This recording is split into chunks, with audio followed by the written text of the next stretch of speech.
Je vais essayer d'avoir un propos qui sera court et surtout pour vous annoncer un certain nombre de choses. Je dois dire qu'initialement, ce n'était pas prévu que je vienne, mais Gilles, qui est d'une efficacité redoutable, est venu me chercher il y a 15 jours, alors que j'étais sur le parking juste à côté sur une inauguration qui avait lieu à Monistrol. Et Gilles est venu me prendre dans ma voiture alors que je m'apprêtais à partir en disant « Laurent, tu n'as pas le choix, il faut absolument être présent pour notre colloque à Monistrol ». Et effectivement, en prenant conscience de l'ampleur de tout ce que vous avez réalisé, j'ai voulu être là et surtout qu'on en profite pour, après 10 ans de travail, essayer de franchir ensemble une nouvelle étape. Pour moi, c'est une histoire qui est très affective et que vous connaissez peut-être pas. La première fois où j'ai rencontré Gilles, c'était sur un plateau télé. Et un plateau télé à Paris, ou plus précisément d'ailleurs c'était sur un des plateaux qui était au nord de Paris, on devait être sur un des plateaux de la Seine-Saint-Denis, et où j'étais interviewé dans le cadre d'une émission de Public Sénat, où Gilles avait amené d'ailleurs ses étudiants, déjà à l'époque, et où il faisait partie de l'équipe qui réalisait l'émission. Et puis à la fin, il vient me voir et il me dit « Je suis de Haute-Loire ». Alors moi, quand je tombe sur quelqu'un de Haute-Loire, en général, ça me fait plaisir. Et je lui ai immédiatement dit « Mais qu'est-ce que vous faites dans ce trou pourri à Paris ? Il est temps de revenir dans les endroits où ça se passe et prends tes valises et viens avec nous dans les équipes qu'on constitue au niveau de la Haute-Loire. » Et sincèrement, je ne pensais pas que Gilles accepterait. Et Gilles a complètement chamboulé son projet professionnel en revenant et en venant s'installer à Monistrol avec le projet de lancement qui a été celui de la télé lycéenne. Et c'est comme ça que c'est parti il y a 10 ans. Avec un tempérament, une personnalité et une chance pour nous inouïe de quelqu'un qui avait accumulé une très belle expérience dans les plus grands groupes audiovisuels nationaux et qui, parce qu'il se souvenait d'où il venait, a voulu ensuite revenir sur la Haute-Loire et le reconstituer. Et moi, j'ai beaucoup de reconnaissance pour ça. Beaucoup de reconnaissance pour le tandem que vous avez fait avec Raphaël, avec l'équipe que vous avez faite, et puis avec cette pugnacité avec laquelle vous avez défendu tout au long de ces années la télé lycéenne. Ça n'a pas été facile, parce qu'il y a eu des moments de découragement, il y a eu des moments où on s'est dit on n'y arrivera pas, il y a eu la bascule avec le CSA où il fallait basculer sur la télé numérique et où on a eu des grosses inquiétudes. Je me souviens que c'est un combat qu'on a mené ensemble et où heureusement on a réussi à convaincre le CSA de nous octroyer les nouveaux créneaux qui ont permis à la télé lycéenne de pouvoir continuer. Et puis derrière, ce projet qui a pris une ampleur absolument extraordinaire et qui est aujourd'hui unique dans la région et en France.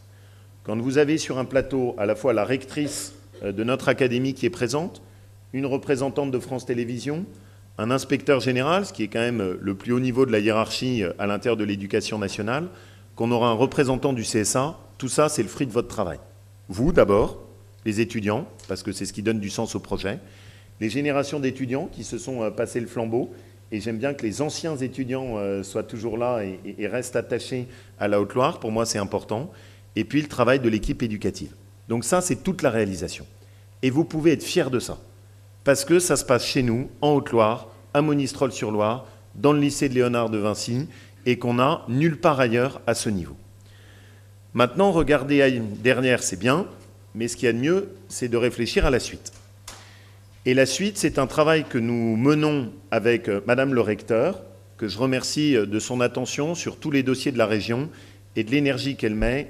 C'est vraiment une excellente recteure qu'on a la chance d'avoir sur la région et qui est très attentive à nos dossiers. Qu'est-ce qu'on va essayer de faire? Et pour vous, c'est des choses qui sont très concrètes. D'abord, la première chose, et qui est la première annonce, Léonard de Vinci va devenir un lycée tout numérique. C'est-à-dire qu'on va basculer l'ensemble de l'approche éducative, de l'ensemble de l'approche pédagogique, de l'ensemble du matériel qu'on va mettre à votre disposition sur ce qu'on peut faire de plus innovant en France en matière de numérique et de digital. Et que ce sera installé à Léonard de Vinci avec pour vous un rôle pilote d'un lycée qui sera chef de file, mais qui ensuite va travailler avec tous les collèges autour qui vont devenir des collèges connectés. Donc vous allez avoir un rôle totalement emblématique et exemplaire à l'intérieur de la région. C'est un travail conjoint avec Madame le recteur et avec la région. Elle s'assure du contenu pédagogique et je paye le matériel et l'investissement. C'est une saine répartition des tâches, Madame le recteur. Vous avez le beau rôle. La deuxième chose, c'est qu'il faut qu'on continue la montée en puissance de la télé lycéenne. Ça suppose qu'on fasse un investissement, notamment pour vous permettre d'être au top des nouvelles technologies. Aujourd'hui, pour qu'on vous forme avec les nouvelles technologies, il faut qu'on s'adapte à tout ce qui est la télé numérique et les enjeux de la télé numérique. Et donc, nous allons financer, la région, Auvergne-Rhône-Alpes, un nouveau plateau TV numérique sur le site de Léonard de Vinci, 200 000 € d'investissement. On a travaillé dessus avec Isabelle Valentin et nous avons donné notre accord hier soir. C'est moi qui l'ai tamponné avec Isabelle. Et donc, on va mettre 200 000 € pour vous investir. Vous aurez le top niveau de la qualité et du matériel. Et enfin, la dernière chose, c'est que je souhaite que nous puissions faire rentrer Léonard de Vinci dans toutes les initiatives de la région du campus numérique. De quoi il s'agit? Je veux que la région Auvergne-Rhône-Alpes soit leader dans tout ce qui est le digital et le numérique en France et en Europe. Ça veut dire qu'on est en train de travailler sur la mise en place d'un grand centre de formation sur Lyon qui va former des codeurs informatiques. Ça veut dire qu'on essaye de développer tout notre tissu de start-up, et on a ici des gens qui sont représentants de ce que ça représente en termes de création d'emplois. Je pense notamment à notre start-up de Brioude, qui doit être aux alentours maintenant d'une dizaine d'emplois. Merci de la présence et merci de votre attachement à la filière. Ça veut dire qu'on va essayer d'essaimer ça partout. Mais je ne veux pas que ce soit seulement à Lyon. Je ne veux pas que ce soit seulement à Grenoble. Parce que notre vision de la région, c'est que quand on est sur un département comme la Haute-Loire, on a aussi notre mot à dire. Quand on est à Aurillac et à l'IUT d'Aurillac, on a aussi notre mot à dire. Et il faut qu'on défende la place d'un territoire comme le nôtre à l'intérieur de cette initiative du digital et du numérique. Le digital et le numérique, c'est précisément l'espoir qu'on puisse à la fois travailler en Haute-Loire tout en étant connecté à l'échelle de la planète. Vous savez par exemple qu'en Haute-Loire, on a 3 entreprises qui sont allées au salon de Las Vegas représenter les couleurs de la France et qui étaient issues de notre terreau à nous, qui il y a 5 ans faisaient 3 personnes et qui aujourd'hui sont à 100 salariés et qui sont nés chez nous en Haute-Loire avec des modèles de start-up qui sont complètement conformes à ce que vous allez trouver en Californie. Et donc ce que je veux qu'on défende, c'est ça. Et vous allez faire partie des premières initiatives labellisées Campus numérique de la région, avec comme objectif dernière de sortir, et Madame le Recteur, je compte sur votre appui, une classe préparatoire BL qu'on installerait chez nous à Léonard de Vinci et qui permettrait, c'est un projet dont on a souvent discuté, qui vous permettrait aussi de réaliser des classes prépa tout en restant en Haute-Loire avec les meilleures qualités qui sont offertes. C'est un très beau projet, extrêmement motivant et très innovant, qui va faire de Léonard de Vinci un modèle dans la région et une initiative complètement pilote. Je suis fier de ça, je suis fier du travail que vous avez fait. Il y a une chose que je vous demande, c'est qu'il faut que vous restiez fidèle à la Haute-Loire, que vous n'oubliez pas que c'est ici que vous avez été formé et que même en étant ancien élève, en fonction des itinéraires qui seront les vôtres, vous essayez de rendre un petit peu de votre temps et que sur les responsabilités professionnelles que vous serez amené à avoir ensuite, vous n'oubliez jamais le lycée qui vous a formé et le département qui vous a vu grandir. Un grand merci à tous. Soyez vraiment plein d'initiatives sur ce projet parce qu'il faut que ce soit pour nous une grosse source de dynamisme et énormément de félicitations pour Gilles, Raphaël et de gratitude pour Madame le Recteur qui nous a accompagnés sur ce projet. Bravo à tous.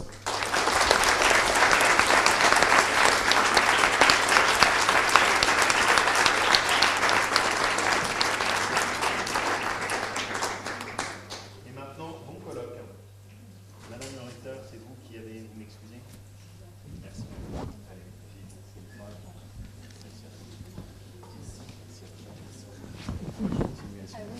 J'ai eu le plaisir de voir votre big boss. Il a fait un petit message.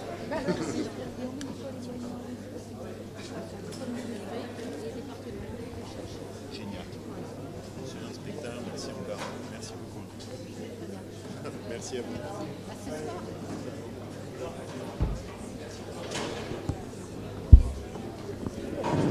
Par hasard quelque part.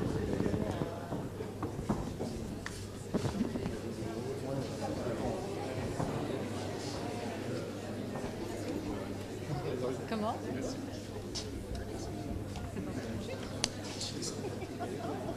Allez, allez. Je vous repasse. Je vous le repasse.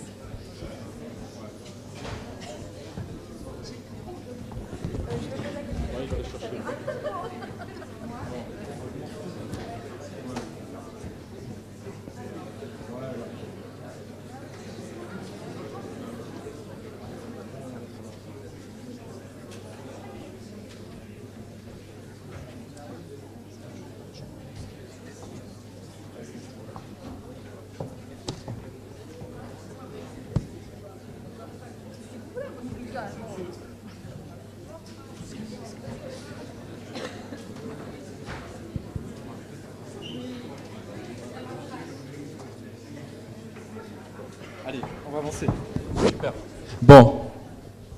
Tout le monde a son micro. Ouais. J'en ai un. Bon, parfait. Donc on va pouvoir commencer cette rencontre. Effectivement, on attend notre marraine Maimona Interman qui est dans les locaux et qui est en train de se faire interviewer avec le rédacteur en chef de France 3. Et bien évidemment, je voudrais remercier tous les gens qui ont eu la gentillesse de venir à notre rencontre aujourd'hui. On va présenter nos invités aujourd'hui sur le plateau. Tout d'abord Gilles Braun, qui est inspecteur général de l'éducation. Un inspecteur général, peut-être pour que ce soit plus clair pour les élèves, nous, enseignants, nous sommes sous la tutelle d'inspecteurs pédagogiques régionaux, et les inspecteurs pédagogiques régionaux sont eux-mêmes chapeautés par des inspecteurs généraux à Paris. Donc ce monsieur, effectivement, pour faire simpliste, voilà. Jean-Claude Lescure, qui est professeur des universités, c'est un monsieur qui a fondé l'école de journalisme de Sciences Po Paris, si je ne dis pas de bêtises. Ouais. Voilà. Madame le recteur, Madame Campion, recteur de l'Académie de Clermont-Ferrand. Amel Kogar, de France Télévisions, qui est en charge du numérique et de la jeunesse dans le groupe. Du numérique, éducation et jeunesse. Et enfin, Clara, que vous connaissez certainement, qui est une ancienne élève du lycée, qui va présenter les choses avec nous aujourd'hui. Alors, Clara, ouais, on nous dit que Maimona ne va pas tarder, mais on va peut-être commencer sans l'attendre. Ouais. Amel, pour commencer. On va commencer justement avec cette question de l'éducation aux médias qui va du coup rythmer toute notre matinée. Amel Kogar, vous êtes du coup directrice des services numériques jeunesse pour France Télévisions Éducation. Donc du coup, votre participation à ce colloque aujourd'hui repose sur différents points. Forcément, cette question de l'éducation aux médias pour les jeunes, parce que la jeunesse fait partie de l'une de vos missions. Vous disiez que le but était de à la fois l'informer, l'éduquer et aussi la divertir. Et en même temps, nous sommes maintenant partenaires avec vous depuis 5 ans. On a fait de nombreuses actions ensemble depuis quelques années. Comme la création par exemple du magazine Média Lycée, un magazine d'éducation justement aux médias. Également, nous nous retrouverons aussi le 7 novembre à Paris pour la journée des jeunes et de l'info avec des élèves du lycée Léonard de Vinci. Et tout de suite, je vous propose finalement de regarder des extraits qui témoignent de l'offre aujourd'hui de France Télévisions Éducation. Finalement, Amel Kogar, aujourd'hui, quel est le positionnement de France Télévisions Éducation autour de cette question essentielle de la jeunesse et de son éducation aux médias ? Bonjour, je suis ravie d'être là déjà pour commencer, d'échanger avec vous sur des sujets très importants pour vous et pour France Télévisions également.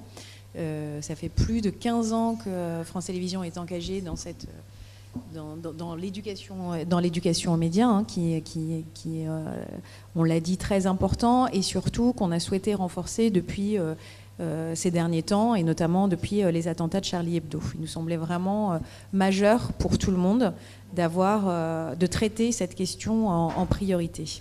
Alors comment on l'a traité ? On est parti en fait de vos usages, des usages des jeunes. Aujourd'hui, on sait que les 13-19 ans regardent plus de 14 heures par semaine, utilisent plus de 14 heures par semaine Internet. Les tout petits s'y mettent également. Hein. Les de 1 à 6 ans, ils sont à plus de 4h10 par semaine d'usage d'Internet. Ça a été multiplié par 2 entre 2013 et 2016. On est parti de quelques, je vais pas donner beaucoup de chiffres, mais on est parti des chiffres et des usages actuels, des équipements. La mobilité aujourd'hui est très importante pour les jeunes. Donc, à partir de ces données-là, on s'est dit comment on va pouvoir les intéresser et comment on va pouvoir les atteindre. Donc, on part de ces données et on traite le sujet. C'est pour ça que sur France TV Éducation, on propose aujourd'hui des contenus qui sont en lien avec la vidéo, un des premiers contenu qui est utilisé par le jeune public, et le jeu, parce qu'on est persuadé qu'en étant dans un apprentissage actif et en proposant des choses dans lesquelles il y a une interactivité et dans lesquelles le jeune est actif, ça va forcément être beaucoup plus pertinent. Les enseignants aussi, on travaille aussi beaucoup avec des enseignants, avec des parents, on échange. L'idée, c'est vraiment de construire quelque chose, de co-construire quelque chose aussi bien avec les parents qu'avec les enseignants. Et donc, on est parti de la vidéo, et c'est pour ça que ce que vous avez vu tout à l'heure, par exemple, ce sont des productions qu'on a réalisées dernièrement. Les Clés des médias, par exemple, est une coproduction qu'on a réalisée avec Radio France, le ministère de l'Éducation nationale, la Ligue de l'enseignement, sur des notions clés. On a décidé de traiter l'éducation aux médias à travers trois piliers. Le premier, c'est tout simplement définir des notions fondamentales. Qu'est-ce qu'une information, qu'est-ce qu'une source, quelle différence y a-t-il entre une information et une rumeur? Voilà, partir de définitions pour que tout le monde sache déjà de quoi on parle. Après, parler des coulisses, c'est important, hein, parce que quand on voit, par exemple, une jeune qui dit, voilà, il y a des infos, on ne sait pas comment ça circule, on ne sait pas comment vous créez l'info, le média, c'est un huis clos, etc. On s'est dit, on a besoin de montrer les coulisses, on a besoin de montrer les coulisses des médias pour intéresser le jeune et leur montrer vraiment comment ça se passe. Donc il y a les notions fondamentales, il y a les coulisses, et puis il y a le décryptage de l'actualité et des médias sur lequel on travaille beaucoup depuis un certain temps, et notamment avec France Info, la nouvelle chaîne de France Télévisions. Donc voilà, 3 notions clés qu'on essaye de développer aussi bien avec des contenus en ligne qu'avec des rencontres aussi avec le public.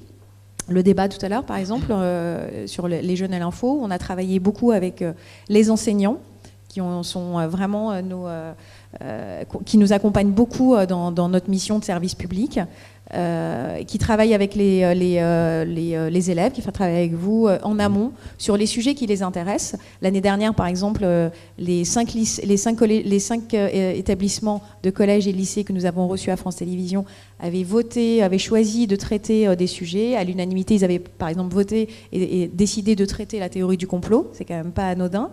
Et le deuxième sujet, c'était jusqu'où peut-on aller pour informer.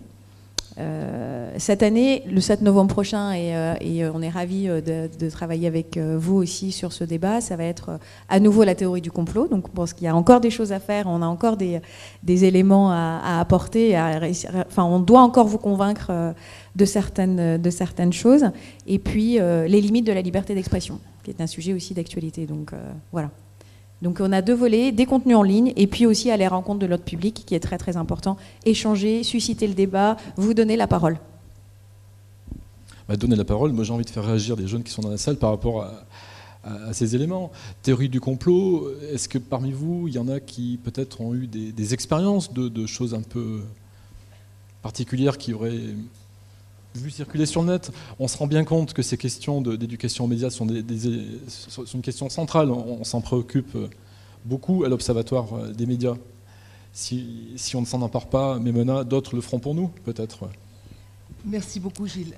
Madame la rectrice, monsieur le proviseur, monsieur le conseiller, mesdames, messieurs, quel que soit votre titre, je voudrais vous saluer très sincèrement, très chaleureusement, peut-être avec un petit clin d'œil particulier pour les profs, parce que sans les profs, moi, je ne serais certainement pas auprès de vous.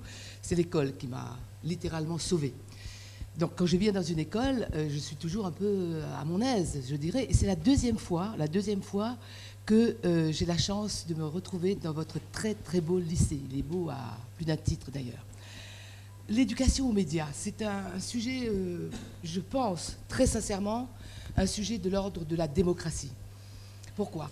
Parce que autant à l'école, nous apprenons à déchiffrer un texte, à mieux le comprendre, à savoir ce que l'auteur a voulu exprimer, autant par les images, la plupart du temps, peut-être que votre génération est plus outillée, mais j'en suis pas tout à fait sûre, quand on regarde des images, quel que soit l'écran, il faudrait posséder un outil aussi bien sophistiqué que l'outil académique pour comprendre ce que veut dire une image. Alors, je ne vais pas trop m'étendre, mais vous voyez, par exemple, lorsqu'on était en reportage, à 2 ou 3, pour choisir une image, et d'abord l'image par laquelle allions-nous commencer, ça a un sens, laquelle terminer, et choisir quel type de réponse dans une interview, ou de non-réponse, faisait l'objet d'un vrai débat dans l'équipe de reportage que je dirigeais. Je trouve que ces sujets-là, qui posent le regard sur le questionnement, sur le raisonnement, ces sujets sont des sujets de l'ordre de la réflexion et du citoyen. Et je me souviens toujours je me souviendrai de Georges Charpak. C'est qui Georges Charpak? Prix Nobel de physique, mais surtout un très très très grand homme, un humaniste qui est né dans cette autre Europe qui aujourd'hui n'appartient plus forcément à ce côté-là, pas toujours, mais qui a fui l'Allemagne nazie, qui est devenu résistant, qui a été le scientifique que l'on sait, et surtout un humaniste, et un homme qui posait des questions. Et Georges Charpak m'a répondu un jour à cette question, pourquoi il avait fait le mouvement la main à la pâte. Et il m'a dit, parce que la question essentielle, c'est d'apprendre à poser la question suivante, pourquoi? Parce que lorsqu'on pose la question pourquoi, alors ça déroute les gourous. Et je me souviens très bien de cette expression, j'avais fait une partie de livre avec lui, donc vous voyez, je ne m'égare pas, mais je vais vraiment droit au but. Poser la question pourquoi lorsqu'on voit une image, lorsqu'on entend un son, lorsqu'on entend quelqu'un qui est dans un pays X ou Y et qui vous dit le djihad c'est bien, eh bien ça permet de prendre un peu de recul, de réfléchir et de dire non. Et partant de tous ces sujets épars, mais qui se regroupent finalement sur l'idée de l'image, nous interpellent, les sons nous interpellent aussi bien qu'un texte, j'ai compris, lorsque je suis arrivé au CSA, que c'était la suite logique du travail de ce que j'avais toujours fait, si vous voulez, depuis 30 ans dans des pays plus ou moins en turbulence. Et la chance a été que le président Schramek crée ce groupe de travail sur l'éducation aux médias. Je peux vous dire une chose, il y a 3 ans, lorsque nous sommes allés, les responsables du CSA et moi-même, voir tous les patrons de chaînes pour leur parler de l'éducation aux médias, ils nous regardaient comme cela, parce qu'ils avaient l'impression qu'on tombait de la planète Mars. J'étais venu vous voir, vous vous souvenez, Gilles Brown, et entre-temps, on a créé cet observatoire des médias, je vais terminer par là, et ici nous avons plusieurs membres, notamment Catherine Jean-Joseph qui est là, notamment Jean-Claude Lescure, qui a créé l'école de journalisme de Sciences Po quand même, et qui est ensuite allé créer une école en banlieue un peu inconnue et beaucoup moins chic. Elle est terrible, son école, elle est formidable. Donc voilà, merci à tous, et je suis ici aussi avec quelqu'un du CSA qui s'occupe plus spécialement de ce sujet-là. Quand vous êtes venu vous voir, je vous ai pas regardé avec... Pas vous. Pas vous. Non, non, nous nous sommes compris et nous nous sommes demandé comment faire en sorte que ce sujet-là émerge. Une des difficultés, Gilles Brown, c'est que pendant très longtemps, l'éducation nationale a considéré que la télé, en particulier l'audiovisuel, c'était de sous-outils, pas des outils à la hauteur des livres. Et on a perdu du temps. Et je suis ravie qu'aujourd'hui, le lycée de Monistrol, qui est le seul lycée disposant d'une convention avec le CSA, c'est un lycée unique en France, que ce lycée donne le là. Je viens de croiser à l'instant et de saluer le président de la région, et je suis évidemment très reconnaissante qu'il s'engage à fond et que ce lycée devienne probablement un porte-drapeau de ce que le numérique pourrait être demain. Voilà, j'en ai terminé sur l'essentiel, mais je voulais vous dire que le CSA a été à l'origine d'une très grande action sur l'éducation média. Je suis ravie que France Télé marche dans ce processus. D'ailleurs, la présidente de France Télé s'était organisée et engagée auprès de nous lorsqu'elle a été candidate devant le CSA, et c'est un des sujets majeurs. Voilà, le reste, je réponds aux questions, mais j'ai dit l'essentiel de ce en quoi je crois. Tu veux le micro? La rectrice, ça s'appelle non, mais justement, Mona Interman, donc vous êtes conseillère au CSA, donc au Conseil supérieur de l'audiovisuel, et vous présidez également les 2 observatoires, donc l'Observatoire des médias et de la diversité. Et donc, en quoi consistent finalement ces 2 observatoires? Quelles sont leurs préoccupations et finalement, pourquoi devions-nous y être présents? Alors, vous vous souvenez qu'il y a 2 ans, le Conseil supérieur de l'audiovisuel avait organisé un tout premier colloque sur le thème les écrans et les jeunes, et votre lycée avait été invité et associé à cet événement. Et dans la foulée de cette création, nous avons voulu associer un certain nombre de personnalités à travers toute la France, pas seulement Paris d'ailleurs, pour réfléchir à ces sujets-là. Et pour faire le pont entre l'ancien et le moderne, nous avons choisi une marraine tout à fait emblématique qui est Hélène Carrère d'Ancos, qui est la marraine de notre observatoire. Et la preuve que nous voulions justement associer des gens de différentes disciplines, représentant des domaines très variés, nous avons vraiment souhaité que Gilles Robert fut présent auprès de nous. Et nous avons ici, par exemple, dans cette salle, outre Jean-Claude Lescure, nous avons Catherine Jean-Joseph, qui est une femme de théâtre, mais une femme de télévision également, qui a œuvré énormément et qui continue à le faire pour que tout cet imaginaire varié de toute cette France multiple qui est la nôtre puisse se représenter dans ce creuset à la fois de la diversité et de l'éducation aux médias. Les 2 sujets se joignent et se donnent la main, si vous voulez. Allez voir sur le site du CSA, nous avons créé un site. Les clés d'audiovisuel. Et nous espérons justement donner un coup de fouet, peut-être, à ce site grâce à vous aujourd'hui, grâce à votre implication, grâce à ce que vous allez faire, à ce que votre région va faire, à ce que l'éducation nationale va faire. Nous espérons de travailler vraiment avec vous, être à vos côtés. Et c'est ensemble qu'on sera beaucoup plus solide. Je pense que le moment est venu non plus de se questionner sur ce que l'autre peut apporter. Est-ce que c'est mieux le côté académique ou le mieux les écrans et tout ce monde du numérique? Je crois que simplement il faut avancer. Il faut avancer en se faisant confiance et en sachant que chacun détient une partie aujourd'hui des clés du possible. Mais de mon point de vue, l'essentiel de cela, c'est d'arriver à créer un raisonnement critique, ne pas gober tout ce que la télé vous montre non plus. J'ai dit l'autre jour une phrase un peu grave pour quelqu'un comme le CSA qui est la tour de contrôle du visuel. J'ai dit l'autre soir sur la chaîne parlementaire, mais si la télé ne vous convient pas et vous pensez qu'elle vous trahit d'une certaine façon, mais zappez, mais boycottez. J'ai fait une mission aux États-Unis et en Allemagne sur la représentation de toute la composante, des composantes sociales, culturelles, etc., dans les programmes audiovisuels. Et j'ai compris à quel point, pourtant j'ai beaucoup travaillé aux États-Unis, notamment au cours des campagnes électorales, j'ai compris la puissance de frappe des think tanks, c'est-à-dire ces mouvements de lobbying, qui n'est pas un gros mot aux États-Unis, et ces groupes de pression de partie de la société civile. Et ils menacent à chaque fois des télévisions qui ne respectent pas justement ce code de bonne conduite élémentaire en matière civique, en particulier du respect de la personne et de la dignité de la personne. Ils menacent en scannant littéralement toutes les images des émissions politiques du dimanche. Et le lundi, notamment un gros think tank qui s'appelle Media Matters, les médias comptent, ils regardent tout, ils analysent, ils dérushent seconde après seconde, et ils regardent qui est présent dans les images, qui tient tel propos, et le lendemain matin, ils s'adressent au producteur, il leur dit, écoutez, voilà ce qu'on a regardé chez vous, ça ne va pas du tout. Alors, est-ce que vous voulez vous entretenir avec nous? Et est-ce qu'on peut construire des choses ensemble?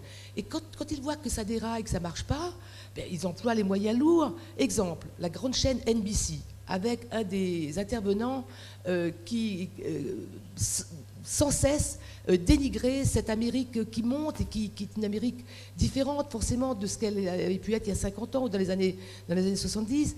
Et finalement, NBC a licencié ce type qui, tous les jours, incendiait ces populations qui ont des pigments différents des autres. Et ce think tank, c'est 70 chercheurs, des enquêteurs. Ils regardent tout cela, ils examinent ce qui cloche